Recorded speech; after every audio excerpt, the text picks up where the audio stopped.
and Sonia Sodha. And we're going to turn our attention to the front page of The Guardian because they've focused on the latest economic figures coming out, which suggests that basically we're shopping less. Yes, so this is the latest bit of grim economic news. There are a lot of warning lights that are flashing around the British economy at the moment. And this is a CBI survey of what's going on the high street, and retail sales are falling.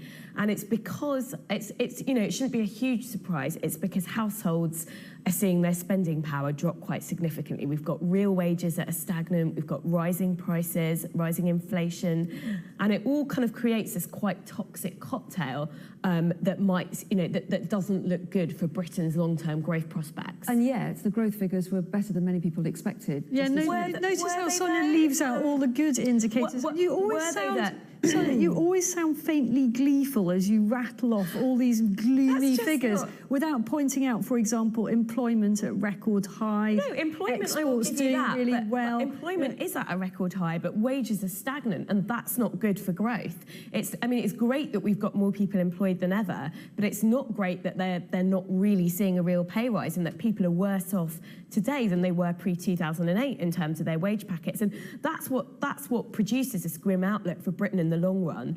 The OBR looked at their productivity figures. They've revised productivity down, which is output per worker.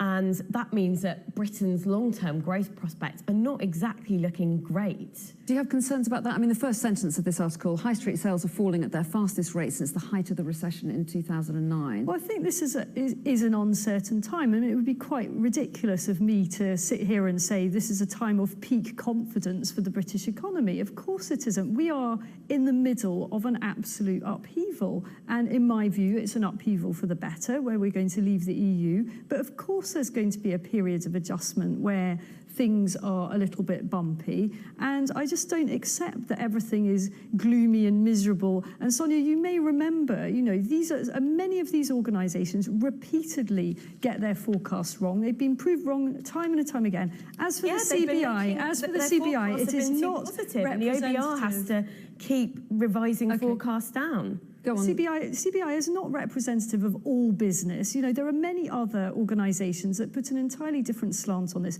The CBI is remorselessly gloomy and miserable. In fact, every business organisation, or the top 5 business representative organisations, wrote to the government and said they need more certainty on Brexit. You can't say that the CBI isn't representative of business. No, I said it isn't representative of all business. Small businesses, because for example, feel very differently about Yeah, but the Federation of Small Business joined in that letter. Okay, you mentioned Brexit. Let's expand on that a little bit further with an article that you picked out in the Daily Express. We haven't done much of that yet.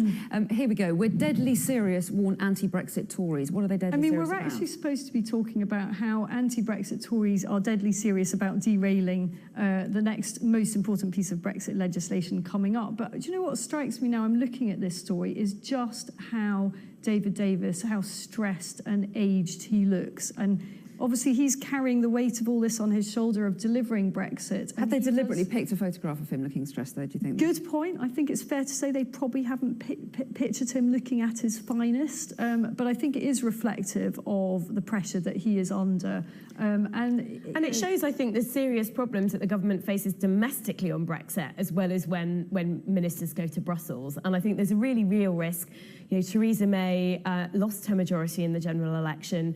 This legislation is extremely controversial, both in terms of Brexit, so will Parliament get a final say, but also because of the Henry VIII powers it contains, which give ministers a lot of power to change, you know. And Parliament having a say is what this particular story is about, isn't it? There are certain Tories as well as Labour Party members. Definitely. And in fact, there are people who support Brexit. They'll get a vote. Yeah, and there are people who support Brexit who are very concerned about this Henry VIII thing is just ludicrous. I mean, you keep trotting it out. Henry, what would you do? Would you want us to have a vote on every single piece of legislation rather than incorporating it and then unticking the stuff we don't want? I just don't trust ministers and this government to make changes without parliamentary scrutiny. How is it realistic to have a vote on every single little piece? Well, you know, maybe we should have thought about that before Britain voted for Brexit. Quick word on fruit and veg before we go.